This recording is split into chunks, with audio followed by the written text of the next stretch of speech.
Hello and welcome to another episode of the Bearded Mystic Podcast, and I'm your host Rahul N. Singh. Thank you for taking out the time today to either watch or listen to this podcast episode. Today we will be continuing on with my thoughts on the Bhagavad Gita, but before we start, there's a few things I would like to let you know about, and that is, if you would like to support the Bearded Mystic Podcast, you can sign up to the podcast Patreon page. You can find out more in the show notes and video description below, but here you will get ad-free episodes, bonus episodes, and in December, we will be starting my thoughts on the Upanishads. So that will be an exclusive podcast only for Patreon. Another way to listen to those ad-free and bonus episodes is through Apple subscriptions.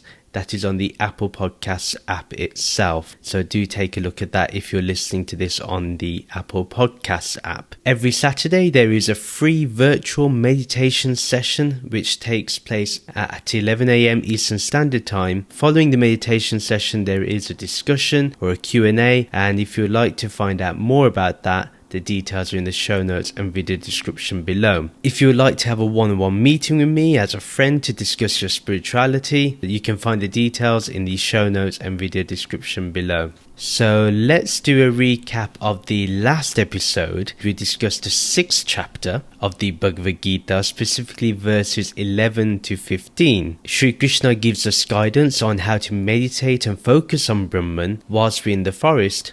However, we also looked at how we could adapt that in our day-to-day life today and how to modernize those teachings so we do not find excuses to not practice it. Sri Krishna also explains how we must fix our attention on the Atma, and that is our true self, and we should allow the senses and thoughts to rest on this understanding. In that episode, you can find out more ways on how we can help the mind remain steady and focused in one-pointed meditation. Sri Krishna explains how all energy can be transferred and directed to understand that Sri Krishna himself is the formless ultimate reality. Sri Krishna tells Arjuna what one achieves by doing this practice, and that is a perfect and complete union with the true self. Krishna's true self and your true self, my true self, everyone's true self is one and the same. Today we will be looking at verses 16 to verse 19 of chapter 6. Let's start with verse 16. To practice this yoga, one must establish a balance in relation to all material activities, neither eating nor sleeping too much or too little. So we're going to look at this verse as a whole. Now, how should one practice this? How can we create balance in our life? How can we sustain that balance in our life? How can we ensure that we're always steady and in focus?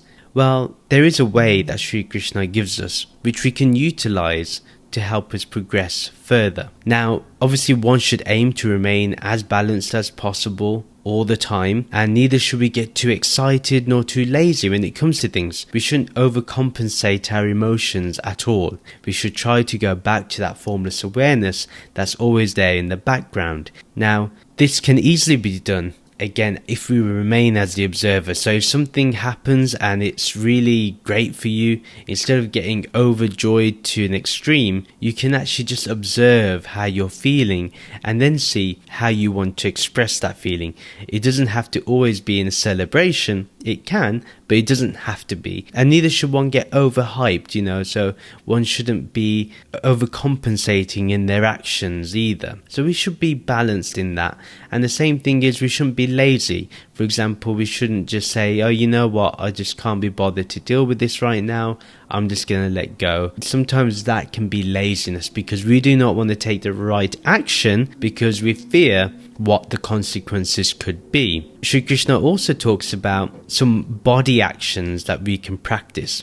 Now, think about it. He says here that neither eating nor sleeping too much or too little. If we eat too much, we may get food coma. It's unhealthy, we get lethargic, we get tired, we don't want to do anything, we just want to take a big long nap, and we just get absolutely low energy, even though we've eaten so much. And this is not good for us either. How can we meditate if we're constantly in that state? Also, we will not be able to sit comfortably if we are eating too much, or say you get indigestion and you're meditating, and say you're in a class or you're in a meditation group, I don't think the group will actually appreciate that if you have indigestion. So eating too much can be problematic. Then on the same level, he says even if we eat too less, what happens there is, one, again, we may not be able to sit comfortably. The other aspect is we will keep thinking about food because we're constantly feeling malnourished, or we may be abstaining from food, so the mind will constantly be thinking about food. That's not good either. And again, if we're malnourished, then we can't sit effectively. We can't keep our mind focused.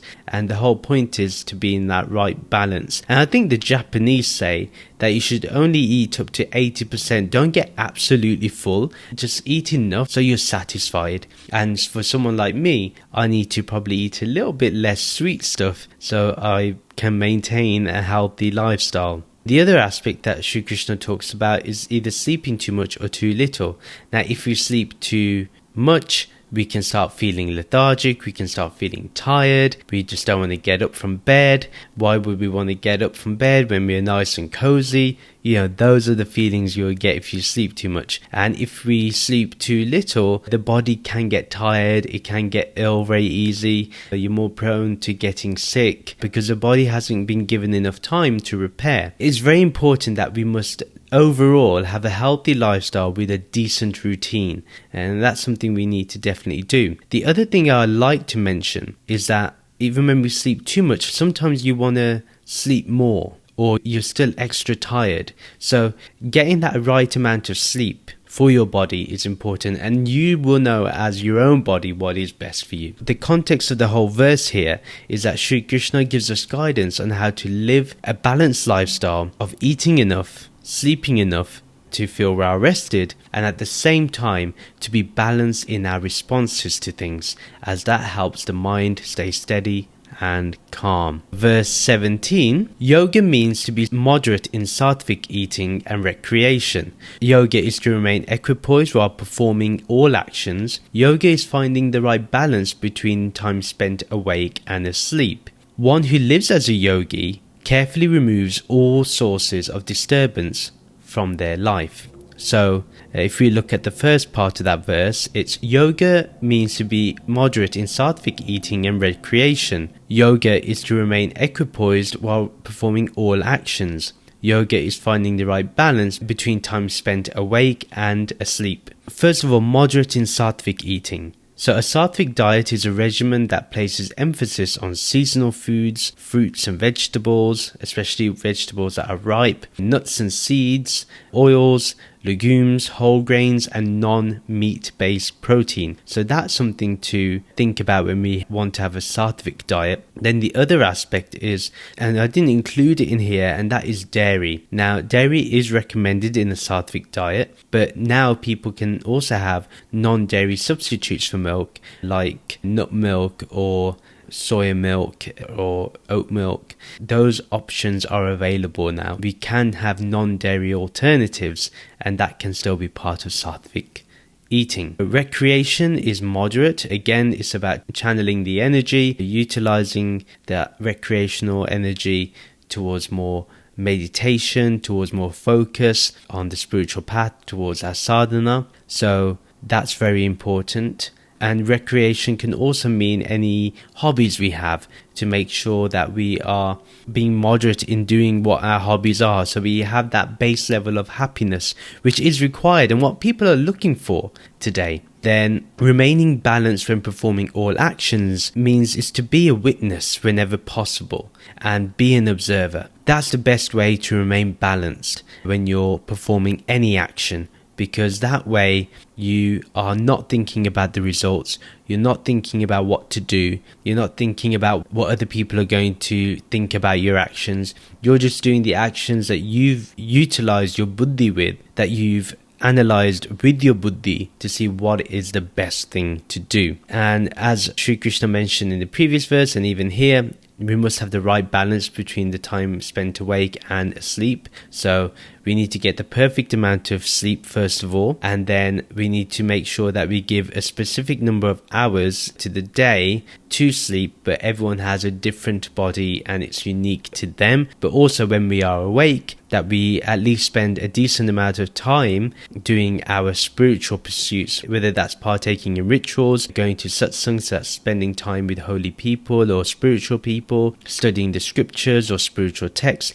Anything like that is something that we can do, and that's very important that we utilize both. When we are awake, we focus the mind on spirituality as much as possible, and then when we are asleep, we can focus on making sure the body is well rested. Then the second part of the verse is, one who lives as a yogi carefully removes all sources of disturbance from their life. So living as a yogi means to be in balance. When we do that, we remove all sources of disturbances, and that means anything that distracts you or attracts you to it. Maybe as a yogi, what you need to make sure is anything that would distract you from your spiritual pursuits, so that maybe the notifications buzzing on your phone, to somebody at the door, or your thoughts while you're meditating, that can be a source of disturbance that distracts you away from meditation, away from your spiritual pursuits, away from doing what you need to do.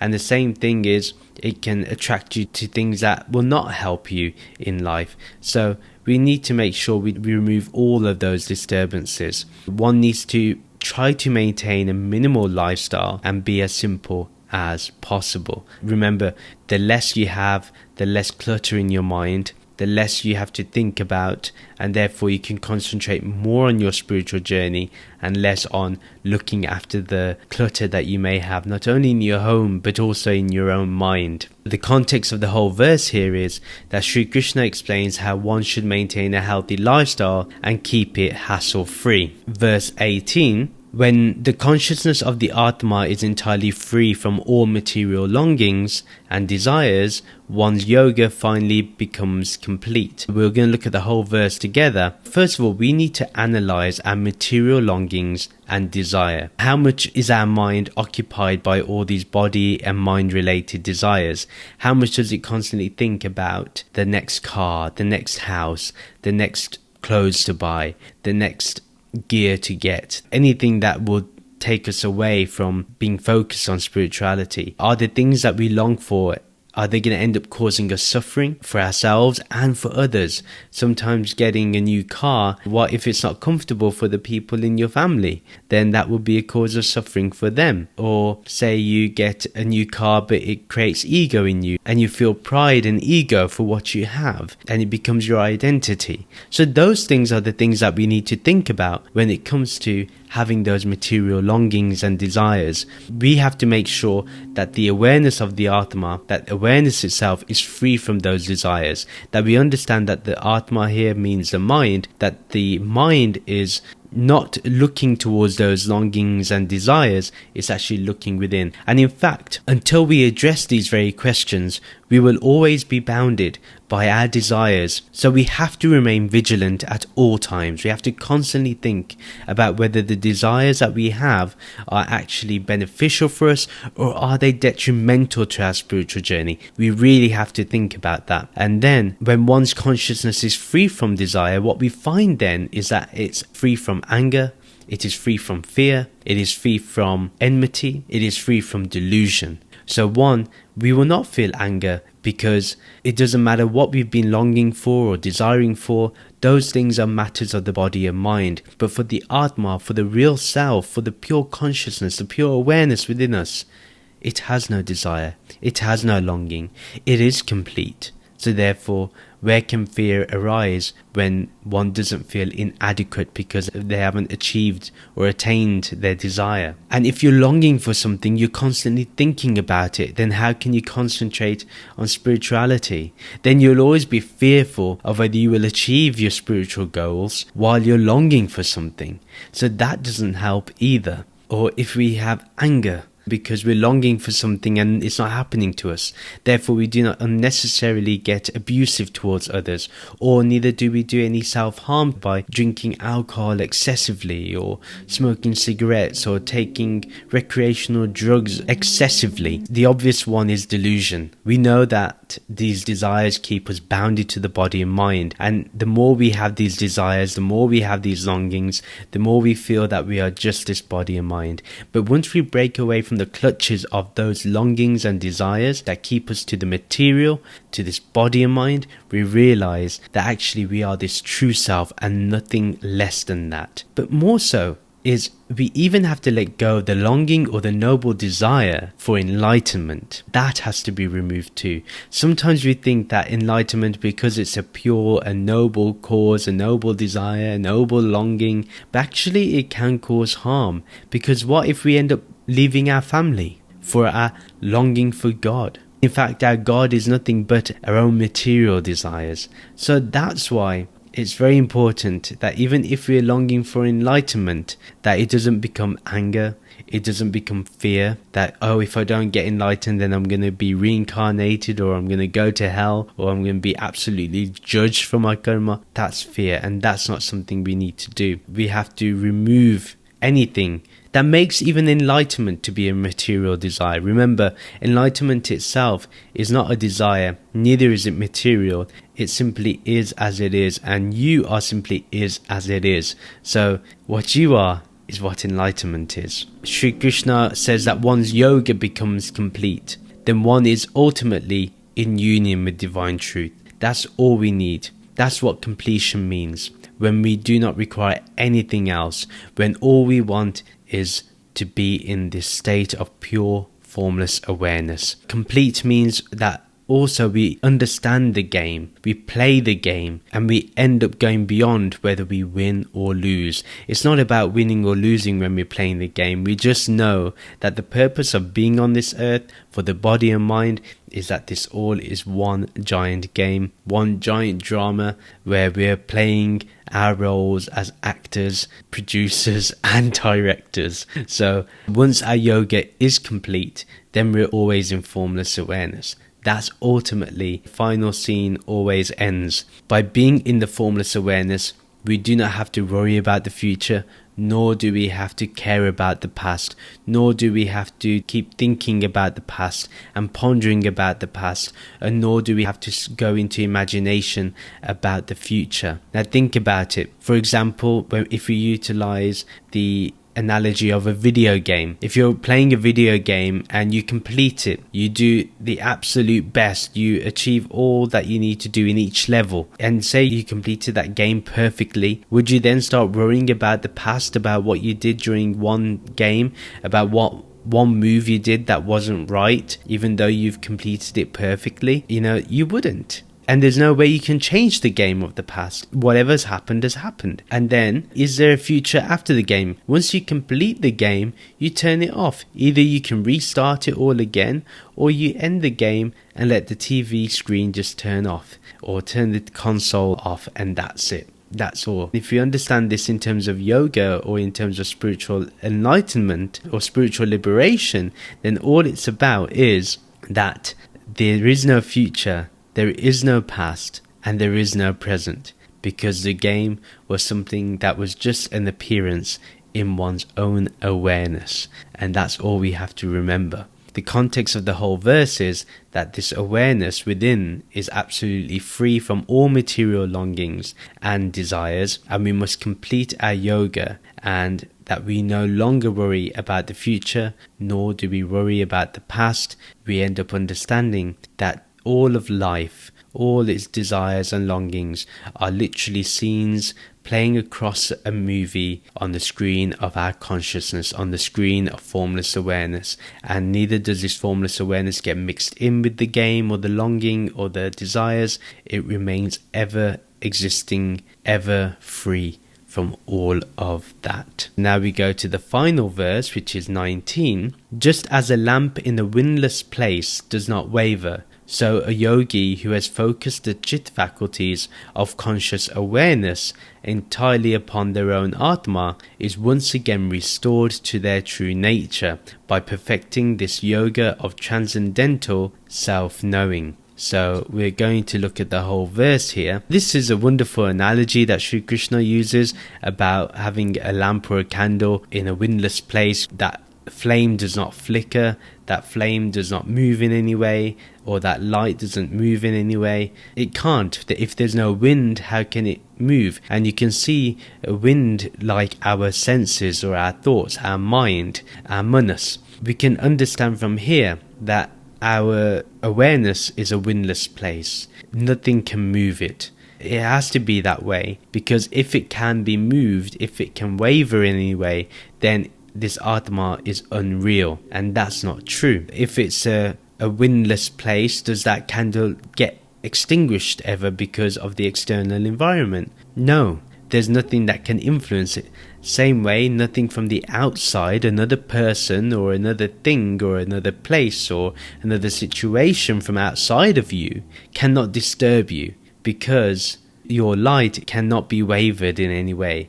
It's complete. So that's something we can understand. Once one's jit, or our awareness of being awareness, has become complete, once it transcends the panch koshas, or the 5 koshas, that is the body, the vital airs, the mind, the intellect and happiness related to the other 4 koshas, the Atma rests upon itself in its true nature. The one thing I do want to mention when we look at these panch koshas is to define one way, and that is, remember, sat or asat, or nitya and anitya. So whatever is changing, whatever modifies, whatever decays in any way, that is asat, that is unreal. So whenever we look at these 5 koshas, we got to see whether they change at any point. And then the same way is whatever is changeless, that is ultimately real. Now let me explain what the 5 koshas are very briefly. Obviously you have the annamaya kosha, which is this physical body that we have. We know that this physical body is not us because it's always changing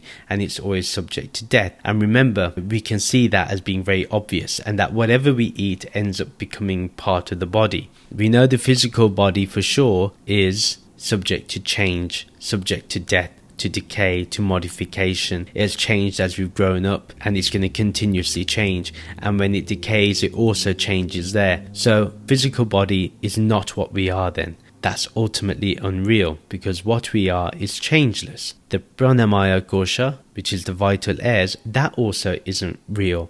And why is that? Even though it is subtler than the physical body, and the actions of the vital air of prana is unconsciously done. For example, pranamaya kosha consists of functions like breathing, removal of waste from the body. It's utilized for the circulation of blood, for reactions or reverse processes like vomiting or burping, tears, sneezing, coughing, or even thoughts, and also for the digestion of food. All this happens unconsciously. Therefore, it also changes. For example, our breathing can change as we get older. It can become more laboured. It may be more difficult for our blood to circulate around our body. It may become a lot slower. In terms of the other aspects, coughing. One time we're coughing, the next week or so we may be fine. Sickness does not stay for a prolonged period in terms of the same intensity of sickness. Even the intensity, that's always in flux. The same way with thoughts. We know that with thoughts they pass by. All that, although it's subtler than the body, it's still ultimately unreal because of that. For example, thankfully we're not in charge, or we're not conscious of some of these things, because if we were conscious of digesting food, who knows if we would be able to digest food properly if we have real bad anxiety or anything like that. The third kosha is manomaya kosha, which is the mind. And obviously the mind is a seat for emotions like anger, jealousy, love, compassion. It can constitute of confusion and indecisiveness. The mind perceives the objects of the world through the senses, and identified with the mind, we think we are happy or sad. So again, we can go into flux of these emotions. We can either be in confusion or indecisiveness, and sometimes we can be overconfident. Things like that is what is the Manomaya Kosha. And therefore, even though it is subtler than Pranamaya Kosha, it still is unreal because there is change there. So therefore, it's not the formless awareness, it's another thing that is impermanent. And then you have Vijnanamaya Kosha, so that's the intellect. That's the fourth one, the fourth kosha. Now this is subtler than and pervades the former three, so the body, vital layers and the mind. It controls all three of those koshas. It also brings thoughts into a framework of decision making, and that is the intellect. The intellect is also the seat of the values that we have in life based on how we would live in the world. It's also the value that we try to emulate in the world with other people. The intellect also discriminates between right and wrong, or real and unreal, like we're doing right now. Also, it's there to innovate, create, discover, visualize, or imagine. These are all intellectual capabilities. Without the intellect, we cannot do any imagination, any visualization, any discovery, any creativity, and any innovation. That's why it's very important to have a strong intellect. Also, it's based on previous experiences that it recognizes, understands, and decides on the course of action to take. So remember, it is our discernment, our vivek, that decides what we're going to do. It decides what's the best course of action to do in terms of karma. Now, the vital air, so pranamaya kosha, the mind, Manomaya Kosha, and the intellect, Vijnanamaya Kosha, these together form the subtle body. Obviously, the Annamaya Kosha is the gross body. Then the mind and intellect are characterized as two different entities. Now, why is that? It's because they are two names given to thought modifications according to their functions. The function of the mind is when it feels, and the function of the intellect is when it thinks. So thinking is intellect, feeling is the mind. That's why the mind is considered the heart and the intellect is considered the head. You know, when we say someone is so much into their head, what we're saying is they're really thinking too much. And if someone feels too much, we say their heart is very sensitive. Then we have the Anandamaya Kosha, which is happiness or bliss sheath. Although I would call it happiness, I think that's a more better translation. This is the subtlest and the most pervasive of the koshas, and that is this Anandamaya Kosha. Now, it's also called the causal body. So, like we had the subtle body with the Pranamaya Kosha, Manomaya Kosha, and Vijnanamaya Kosha, that is the subtle body, and then we had the Annamaya Kosha as the gross body. Anandamaya Kosha is the causal body. Now, the causal body, or Anandamaya Kosha, that is of the nature of ignorance of the world and the self. So Anandamaya Kosha is not aware of what the world is and what the self is. It's still ignorant about what is reality, what is the formless awareness, although it is blessed and presented and favored with the bliss of the self. To give an example here, when night falls, the world is covered by darkness. All objects and their distinctive characteristics also merge into that darkness. And the objects, they're not destroyed, they're just not perceived. So for example, if this room that I'm in, if it goes completely dark, what will happen, even this plant here,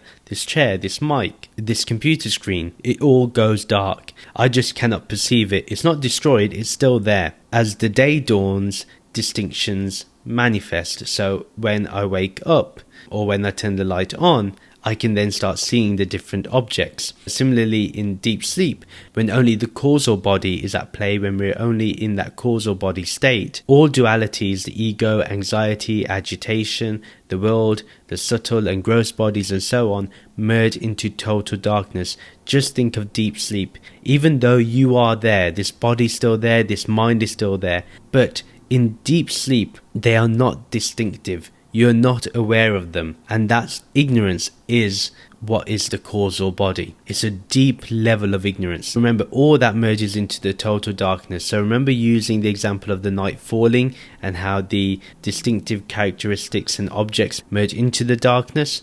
Just remember that likewise, that's what happens when we go into deep sleep. Now, in this deep sleep state, as there are no thought modifications in the mind, and there's an absence of all agitation, so even the pains that you may have in the body, in deep sleep, you're not aware of those pains anymore. Because of that absence of all agitation and there being no thought modifications, the bliss of the self manifests itself totally. But due to ignorance, it is said to be of impure nature. Remember, because when we wake up, we will still be in ignorance. So we have to go to what is called the turiya state, the fourth state. In the deep sleep state, there are no degrees in this bliss, but in the waking and dream state, we experience various qualities and intensities of happiness. In deep sleep, there's only happiness, there's no differing degrees, but in the waking state and dreaming state, there's differing degrees of happiness. That is what Anandamaya Kosha is. And because things change,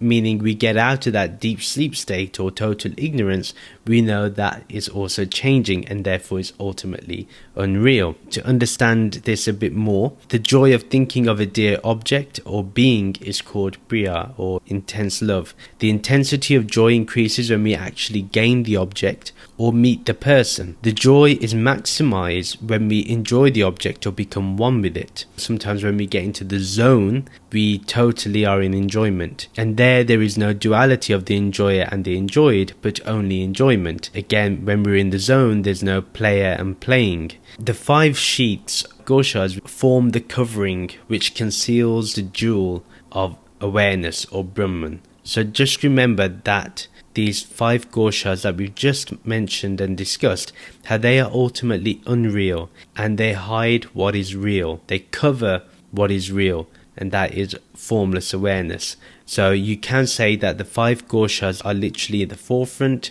and in the background there is this Brahman, this formless awareness. And what we do through spiritual inquiry is we bring Brahman to the forefront, we bring formless awareness to the forefront, and we let the 5 koshas go to the background. They're still there, but we understand that actually there is only the self, there is only pure awareness. These Panch koshas, they're made up of, or are the modifications of the 5 elements. So that's space, fire, air, earth, and water. They are born and they also die, they fluctuate, they change, their states can change too, and they are different from pure awareness. Formless awareness is beyond all modifications, is unborn, it's immortal, and the witness of all, the observer of all, and therefore is different from the 5 sheets. This Brahm Gyan removes everything that we are not, and we end up being self-aware of our own self-knowing. This truth becomes very apparent, very obvious to us. Again, relating it to the analogy, our awareness will not be influenced by any external or internal movement,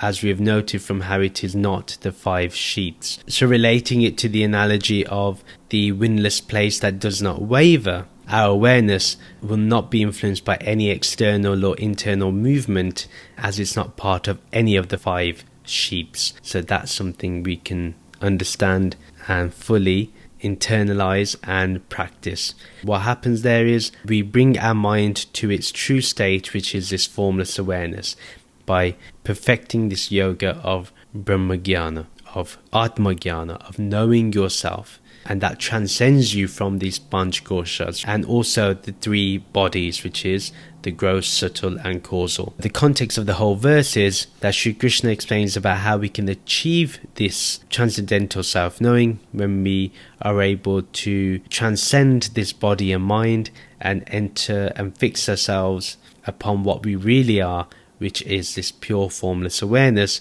and we break down that anything that changes or modifies is simply not what we are. So that is the end of the episode. Please do share this podcast with your friends and family who may enjoy this content. Do follow me on social media to keep getting updates. Subscribe to the monthly Bearded Mystic newsletter, and you can join the Bearded Mystic podcast WhatsApp group. All the details are in the show notes and video description below. If you would like to support the Bearded Mystic podcast, as I mentioned earlier, you can sign up to the podcast Patreon page or sign up to the Apple Podcast subscriptions, and the details are in the show notes and video description below. If you would like to have a one-on-one meeting with me as a friend to discuss your spirituality, to have a chat about it. You can find the details in the show notes and video description below. Please rate and review this podcast on our website, www.thebeardedmysticpodcast.com. If you're watching this on YouTube, first subscribe to this YouTube channel, and please do like and comment on this video. Let me know what your thoughts are. Let me know what you think I can improve on. Let me know what you want to hear more of. Or say you have a question, or say you want me to expand on something more. Let me know, and I can look into it. And the same applies if you're listening to this on your favorite podcast streaming app. Please do follow or subscribe to this podcast, and most of all, do rate this podcast on that app itself. That'd be really great. And if you're on Good Pods, you can write a comment on there too. Thank you very much for listening. Let's end this with the Shanti mantra. Om Shanti, Shanti, Shanti. Om Peace, Peace, Peace. Namaste.